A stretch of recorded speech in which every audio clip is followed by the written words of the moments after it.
अमीर, पाकिस्तान की सियासी सूरत हाल को आप किस तरह देख रहे हैं? मतलब है आज जो मौलाना फजल रहमान साहब की स्टेटमेंट थी उसके बाद, और उन्होंने ये भी कहा कि तमाम पार्टीज को इलेक्शन लड़ने में बिल्कुल फेयर अगर हो तो सब सारी पॉलिटिकल पार्टीज जाएं, इशारा उनका वाज़े तहरीक इंसाफ की तरफ था। लेकिन क्या आपको मुल्क में इलेक्शंस की आमद नजर आ रही है? आपको लगता है कि इलेक्शंस होंगे या कुछ पॉलिटिकल पार्टीज जो है वो शायद इसके हक में नहीं है अभी? बहुत शुक्रिया जैस्मिन। देखिए, तमाम सियासी जमातें बशमूल महमूद मौलवी साहब की जो IPP है, उन्होंने इलेक्शन कैंपेन किक स्टार्ट कर दी है। ऑलमोस्ट 21 अक्टूबर को PMLN मीनार पाकिस्तान से अपनी कैंपेन शुरू करने जा रही है। 14 अक्टूबर को शायद इस्तेकाम पाकिस्तान पार्टी शुरू कर रही है। 15 अक्टूबर को तहरीक इंसाफ ने भी लाहौर में लिबर्टी चौक में जलसे की दरख्वास्त कर दी है। 30 नवंबर को पीपल्स पार्टी का जो यौम तासीस होता है 1967, 30 नवंबर को पीपल्स पार्टी बनी थी, तो 30 नवंबर को ही पीपल्स पार्टी मीनार पाकिस्तान से अपनी इलेक्शन कैंपेन शुरू कर रही है। तो पॉलिटिकल पार्टीज तो गियर्ड अप है, वो तो चार्ज हो रही है। लाहौर में आप देख रही है राब्ता मुहिम भी शुरू कर रखी है PMLN ने। मौलाना साहब कह तो नहीं रहे, लेकिन मौलाना साहब ये जो जगह जगह जा रहे हैं, कभी खुशाब तो कभी पेशावर कभी कहीं, तो ये जलसा ही हो रहा है ना मौलाना साहब का। जब कोई पॉलिटिशियन बाहर निकल के पब्लिक गैदरिंग्स को एड्रेस करना शुरू करते हैं तो वो जलसे का ही माहौल बना रहा है ना, वो सियासी माहौल गर्म कर रहा है। तो सारी पार्टीज ने बहरहाल कहा चाहता है MQM, आप कराची में मौलवी साहब बैठे हुए, MQM ने कराची में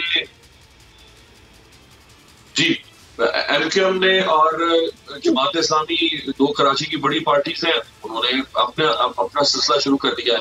तो पॉलिटिकल पार्टीज तो काम कर रही है। इलेक्शन कमीशन ने भी जो मिड ऑफ दिसंबर में हल्काबंदियां शाया करनी थी, वो अब 30 नवंबर पर आ चुकी हुई है। तो अब बज़ाहिर तो कोई जवाब नहीं है इलेक्शन की ताखीर का। 30 नवंबर के बाद 54 दिन का शेड्यूल बनता है। 54 दिन का मतलब है कि वो 24 या 25 जनवरी तक इलेक्शन होने चाहिए, by hook and by crook. मजीद इलेक्शन के मुलतवी करने का कोई जवाब सरे दस्त मौजूद नहीं है। और मैं नहीं समझता कि सुप्रीम कोर्ट के मौजूदा चीफ जस्टिस काजी फायद ईसा, जो बहुत बड़े कॉन्स्टिट्यूशनिस्ट बनते हैं और डेमोक्रेट बनते हैं, और जो उनकी परसेप्शन रही है अब तक, वो कम अज कम नाक तले, जबकि उनके 13 महीनों में से 1 महीना उनका गुजर गया है और इलेक्शन तक मजीद 3 महीने उनका गुजर जाएंगे। मैं नहीं समझता कि वो इलेक्शन ना करवाने का कोई कलंक पाकिस्तान की सुप्रीम कोर्ट के माथे पर लगने देंगे। यानी पाकिस्तान की सुप्रीम कोर्ट काजी फायद ईसा की मौजूदगी में ये इजाजत नहीं देगी कि इलेक्शन को मुलतवी कर दिया जाए।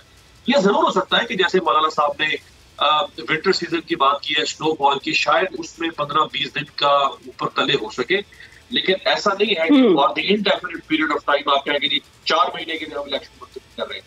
आपने पहले पंजाब और खैबर पख्तूनख्वा में ये अनकॉन्स्टिट्यूशनल गवर्नमेंट्स बैठी हुई है। डेमोक्रेसी की जो स्पिरिट है ये उसके बरखिलाफ है। लेकिन जनवरी में ये हुकूमतें आई और अभी तक बैठी है। अक्टूबर जो है वो मिड आ गया उसका, और अगर मजीद अगले साल तक जब इलेक्शन हो गए तो ये 1 साल चलेगी ये हुकूमतें। किस तरह से आप कह सकते हैं एक डेमोक्रेसी में इंटरिम गवर्नमेंट आई और वो 1 साल तक बैठी रही, और with the connivance of democrats, with the appeasement and consent of political parties जो उस गवर्नमेंट में थी PTM, कैसे इसको आप अलाउ कर सकते हैं? अगर ये वीडियो आपको पसंद आई है तो इस चैनल को सब्सक्राइब करें और बेल आइकन को क्लिक करें। सब्सक्राइब करें और बेल दबाएं ताकि कोई खबर रह न जाए।